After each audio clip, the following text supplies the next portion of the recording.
সবাই কেমন আছেন? বিদেশের বুকে ভাই ব্রাদারের রান্না বান্না আজকে শেয়ার করব। আজ কিছু মুরগির মাংস রান্না করব আর কি, দেখেন কেমন হয় প্রবাসী ভাইদের জন্য।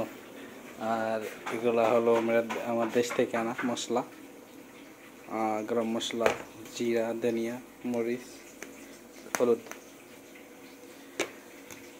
ওকে, আজকে আপনাদের দেখাবো কীভাবে প্রবাসে এসে বিদেশে এসে কুকিং করবেন আর কি। ওকে, আমি জানতাম না, আমার কাছ থেকে ভিডিও কল দিয়ে শিখছি। ইনশাল্লাহ এখন রান্না অনেক মোটামুটি ভালো হয়, দেখা যাক কী হয়। সব কিছু আমি এখানে রেডি করে রেখেছি, একটু পরে সব কিছু দিব। এখানে কড়াই গরম হয়ে গেছে।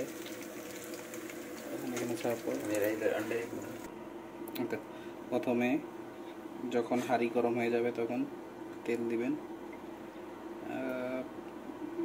আমি এখানে 800 গ্রাম মতো মুরগির মাংস রান্না করতেছি, সেই হিসাবে তেল দিয়ে দিবেন। ঠিক আছে, আন্দাজ করে দিচ্ছি, তো আমরা তো প্রফেশনাল না। তেল যখন একটু গরম হয়ে যাবে তখন প্রথমে পেঁয়াজ দিবেন, ভিতরে পেঁয়াজ পেঁয়াজ পেঁয়াজ পেঁয়াজ পেঁয়াজ দিয়ে দেওয়ার পরে এটা যখন লাল লাল হয়ে যাবে তখন অন্য রকম মশলা দিবেন আর কি, যে মশলা লাগে, যেমন ধনিয়া, মরিচ, গরম মশলা, সব কিছু দিয়ে কুকিং করেন। পেঁয়াজ হয়ে গেছে। এখন এখানে আদার পেস্ট দেওয়ার কথা ছিল, আদা রসুনের পেস্ট, বাট এখন আমার কাছে ব্লেন্ডার নেই, এই বিধায় আমি এখন জাস্ট কুচি কুচি করে কেটে এই দিয়ে দিচ্ছি, এর মধ্যে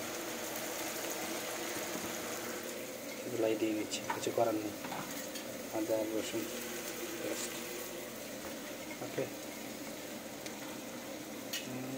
এটা দেওয়া শেষ।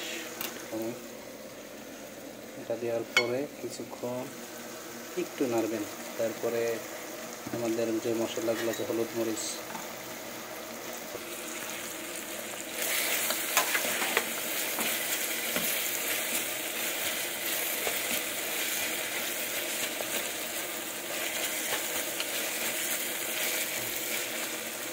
এগুলো দেওয়ার পরে আমার মশলা, জিরা, গরম মশলা, ধনিয়া, মরিচ, হলুদ, এই সব কিছু এখন এর মধ্যে দিব প্রয়োজন অনুসারে। আমি 800 গ্রাম মাংস রান্না করতেছি, এই অনুসারে আমি আজকে দিব এর মধ্যে এক করে। সব কিছু 1 চামচ করে দিলেই হবে। এখানে আমি একা ভিডিও করতেছি, তো এই জন্য হয়তো মানুষ দেখতে পান না। সব কিছু 1 চামচ করে দিলেই হয়।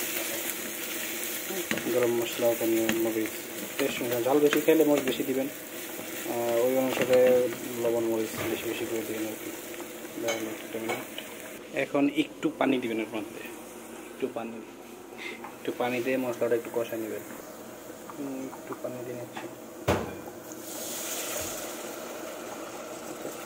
একটু পানি দিলাম, তাহলে হবে।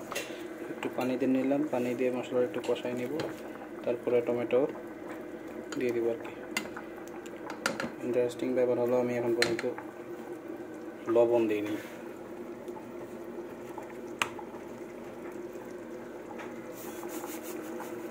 আর আপনারা হয়তো খেয়াল করছেন, কাঁচামরিচ আমি এর মধ্যে ব্যবহার করি নাই।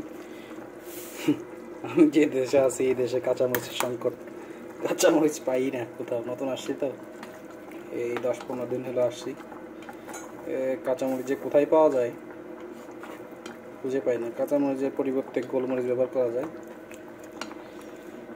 দেখি কি করা যায়, কোথা থেকে পাই। ওকে, ক্যামেরা হয়তো বা দেখতে পাচ্ছেন কি না, এখন তেলটা উপরে উঠে আসছে, মশলা হয়ে গেছে। এখন এর মধ্যে টমেটো দিতে পারবেন। আর আমার ভাত দিলাম, ভাত এখন এর মধ্যে টমেটো আর আলু দিব আর কি। মাংস প্রথমে ফ্রাই করে নিলে ভালো হয়, অত টাইম কোথায়। বিদেশে। দিয়ে দিলাম।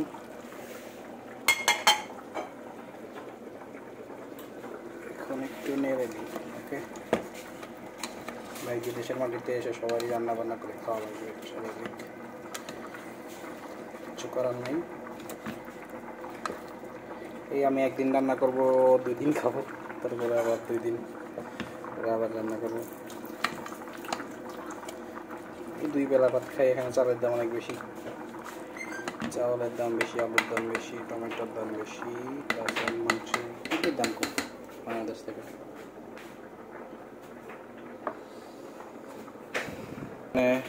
সব কিছু দেওয়া শেষ, এখন মাংস দিয়ে দিই, হাত দিয়ে দিই, কিছু করার নেই।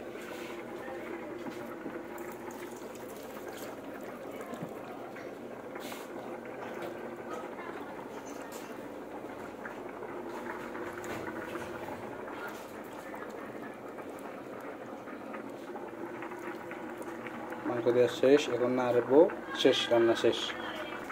এই তো মাংস মিক্স করে দিলাম। এখন এতে মাংস থেকে যে পানিটা হবে ও দিয়ে হয়ে যাবে, আর অল্প সামান্য পানি দিলে রান্না ডান।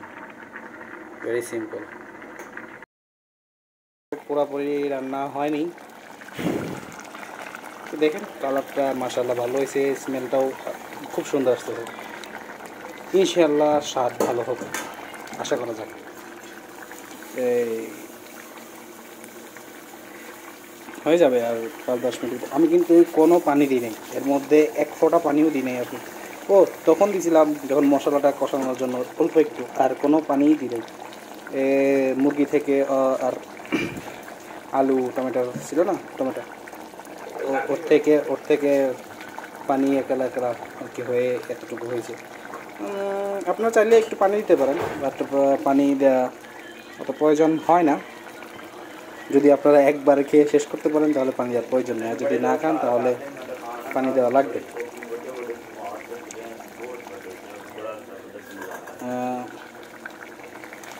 বুঝতে পারছেন? আচ্ছা, ফাইনাল লুকটা দেখাবো ইনশাআল্লাহ একটু পরে।